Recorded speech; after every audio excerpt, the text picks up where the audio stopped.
Bismillahirrahmanirrahim. Ey eşki inkar eləyən, çun o çara و çəndi qoy. Ne için düşərsən aşıqin çun o çara و çəndinə? Çun şəhriyarın şəhrinə bugün nəsimidir məlik. Buyruq anındır, höküm anın, həm şəhrinə, həm kəndinə. Bütün izləyicilərə salamlarımı, saygılarımı çatdırmaq istəyirəm. İslamlıq tühlüğün 7-ci hissəsini başlayırıq. Ön sözü önümüzdə olan böyük günü Fitir bayramını sizlərə, bütün müminlərə təbrik deyirəm. Biz keçmiş bölümdə bura çatdıq. Türk aləmindən İslam aləminə 5 miras yetişibdir. Fəlsəfə 1, hikmət 2, irfan 3, metodoloji elm 4, funun hökmdarlıq 5. Bizim fəlsəfədən başlamağımız çox doğal bir seçimdir. Aydın bir düşüncədir. Əqlə, məntiqə sığınaraq Farabidən söz açmalıydıq. Niyə ki, o ən birinci Türk filsufuydu. İslam dünyasında Utopiya, Mədinə-i Fazilə yazmışdır. Bir fəlsəfi nizam qurmuşdur. Qızıl Almanın fəlsəfi təməllərini tökmüşdür. Bunun geniş bilimləri, bilgiləri, araşdırmaları Yunan fəlsəfəsində, ərəb ədəbiyyatında, Qur'ana ihatəsi, bir sıra məktəbləri tanımaqda, o cümlədən Məzdək, Mani, Zəndəqə, Dəhriyun eyni halda Türk məfkurəsini daşınmaqda o şəxsiyyətdən bir nabiğə, dahi, onun məktəbindən bir taysız fəlsəfə yaraldır. Təhcə o fəlsəfənin adına Türk müsəlmanlarının milli fəlsəfəsi ad qoymaq olar. Bu fəlsəfədə baxımlar dərindir, baxışlar önəmlidir. Bu fəlsəfə Qərb fəlsəfəsi ilə qarşı-qarşıyadır. Bu nabiğənin düşüncəsini düz oxumayıblar. Şübhəli, xətərli bir axım şubiyyə adında tərcümələrdə bunun düşüncəsini çaşdırmaqda, təvil eləməkdə əl uzaldıbdır. İzlər salıbdır. O əsasda tərcümələr güvənsizdir. Əsli mətnidən yararlanmaq dağın ətəyində olan pinarlardan, çeşmələrdən cürələr götürməkdir. Qurtumlar içməkdir. Farabinin fəlsəfəsinin 2 qanatı var. Biri İslamiyyət, biri türküyyət. Şəriətçilik, milliyyətçilik. Bu fəlsəfənin dirəyi dəyişiklikdir. Özüvü yan-göyrəvi dəyişdirməkdir. Bunun fəlsəfəsi yorumsal ya təfsiri fəlsəfələri ilə üzbəyüzdür. O fəlsəfələr ki, insanı yuxuya aparır. O fəlsəfələr ki, bəndəni ağılsız, sevgisiz bara gətirir, onun fəlsəfəsi onunla qarşı-qarşıyadır. Təhcə fəlsəfələrdəndir, dəyişiklikdən, qurtuluşdan danışır. Əgər Nəsimi deyirdi, ey bülbülü qudsi, nə giriftarı qəfəssən, sındır qəfəsi tazə gülüstan tələb eylə, budur Farabinin fəlsəfəsi. Qəfəsləri sındırmaq, Fazilə Mədinəsini qurmağa görə gülüstan axtarmaqdır. Farabidən qabaq İslam dünyasında o mənada filsufi yoxdur. Niyə ki, Farabi Türk məfkurəsini fəlsəfəsinə qatır. Onun düşüncəsi Ara-u Əhl-i Mədinətil Fazilə, Əs-Siyasatul Mədəniyyə, İhsaul Ulum, Əl-Musiqəl Kəbir və Əl-Millə kitablarında və bir sıra əl yazmalarında görmək olar. Tərcümələr fars dilində bütün qərəzli əyri-büyrüdür. Niyə ki, şuubiyyənin axımı orada görsənir. Cəliyyata şubiyyə əl vırıbdır. Örnək üçün Əs-Siyasatul Mədiniyyə kitabından təhcə bir misal çəkirik. Kitabın əsli ərəbcədədir. 127 rüb'i səhifədə 7 babda yazılıbdır.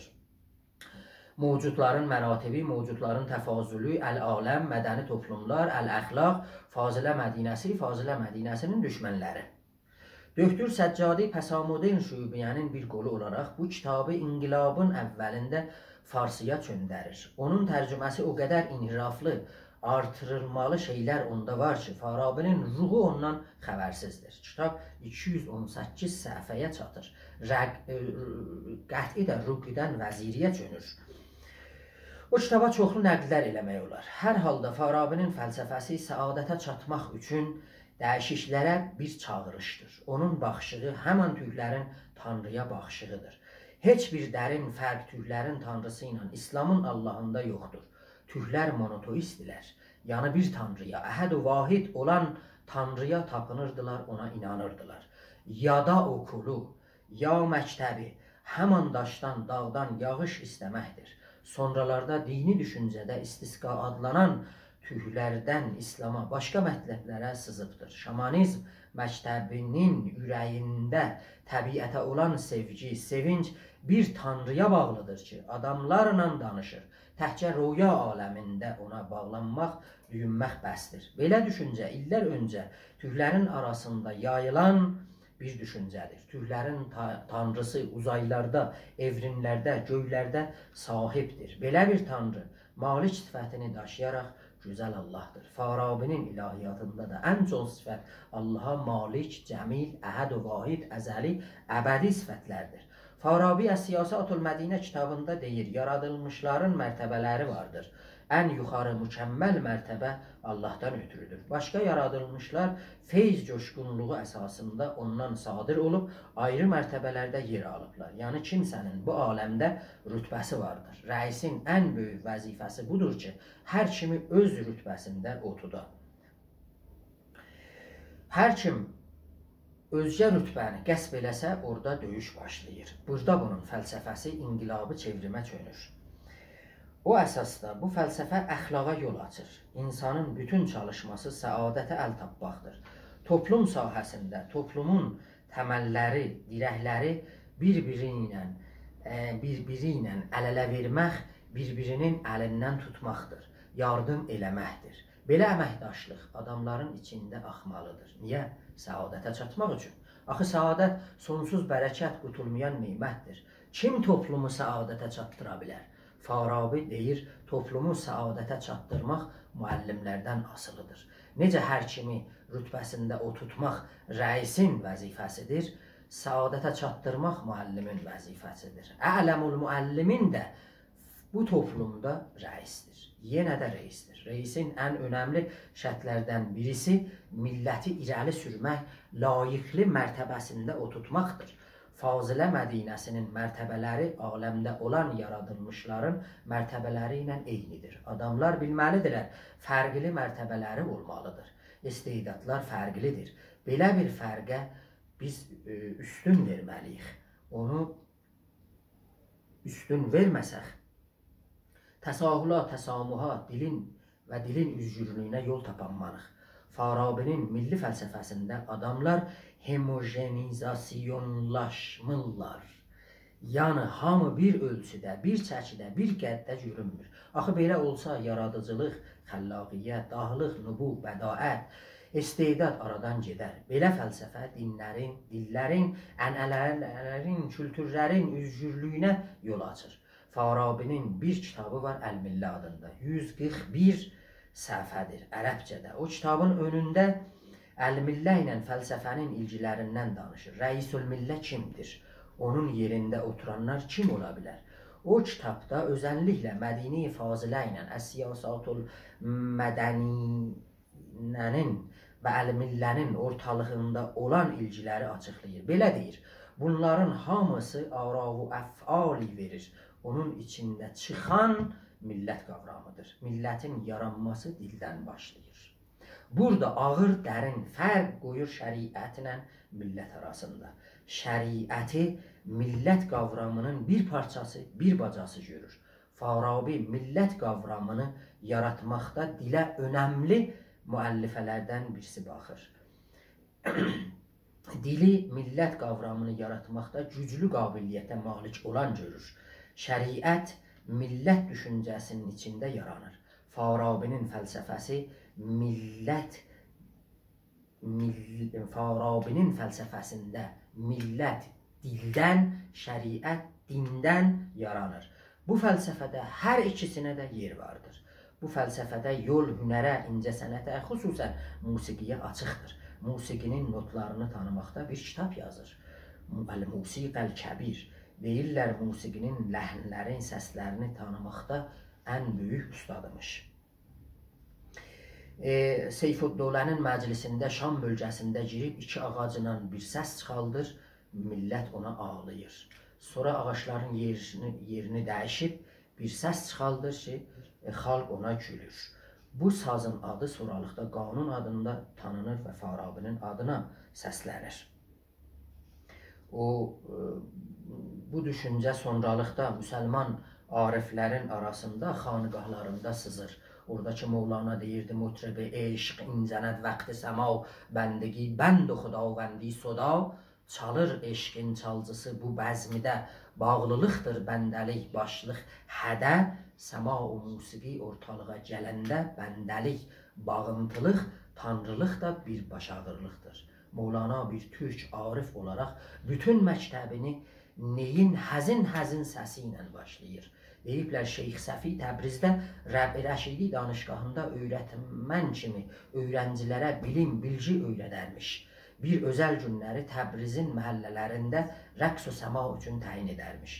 Türk məfkurəsində sazla söz bir olubdur. Onları ayırmaq olmaz. O əsasda sözlə saz birlikdə dərin anlam, zəngin qavram daşıyırdı. Ona görə Şah İsmayıl Xətai deyirdi, bugün ələ almaz oldum mən sazımı, ərşə dirək-dirək çıxar avazımı. Dörd şey vardır hər qarındaşa lazım. Bir elm, bir kəlam, bir nəfəs, bir saz. Səfəvinin milli türk hökumətinin 4 dayanacağı var idi. Bilim, söz, erfan, saz. Belə düşüncə ən humanisti bir düşüncədir. Hər düşüncə musiqinin qabağında dayanarsa, Farabinin fəlsəfəsinin qarşısındadır. Musiqi ilə qarşıya çıxmaq, şuubiyyənin düşüncəsinin daşımaqda bir böyük damğadır, görkəmli bir əlamətdir. Farabinin fəlsəfəsi monoteizmidir, yəni tək tanrılıq. Amma hər tanrı yox, sevən tanrı, gözəl tanrı, malik Allah, əzəli, əbədi Allah. Farabinin fəlsəfəsi təbiəti sevən, təbiəti istəyəndir. Bir humanist insan yaraldan, becərdən, törədəndir. Farabinin fəlsəfəsində həmən türk, müsəlman, milli fəlsəfəsi əxlaqa qulluq edəndir. Əxlaqın çərçəvəsindən eşiyə çıxan deyil. Musiqini, sazı, sözü, səmai, yallını sevəndir. Niyə ki, onlarla kainatın səsini eşitmək olar? Bu fəlsəfədə adamlar təsahüllə, təsamuhla yaşayırlar. Özgə dinlərə, özgə dillərə yol verirlər. Vətəndaşlar bir-birlərini sevirlər. Bu toplumda hamı ürəkdən, kürəkdən bir-birinə yardım edirlər. Təavun kələməsi Farabinin fəlsəfəsində ən önəmli bir kələmələrdəndir. Həman ki, Quranda gəlir, təavvənu ələl-bir, yəni yaxşı işlərdə bir-birinizə yardımcıl olun. Niyə? Ona görə istəyirik millət yaradıq, Mədinə-i Faziləni quraq, fəzilətə, səadətə çataq, toplumu da ona çatdıraq. Fazilənin düşmənlərinə 4 sahədə, cəhlidə, fiskidə, manqurtluqda, yol azanlarla döyüş aparaq. Bu döyüşdə Farabinin fəlsəfəsi bir inqilabi, dəyişiklik axtaran bir fəlsəfədir. Bu fəlsəfə dilə dayanaraq millət yaraldır. Budur türk müsəlmanların milli fəlsəfəsi. Sağ olun, gələn görüşə qədər.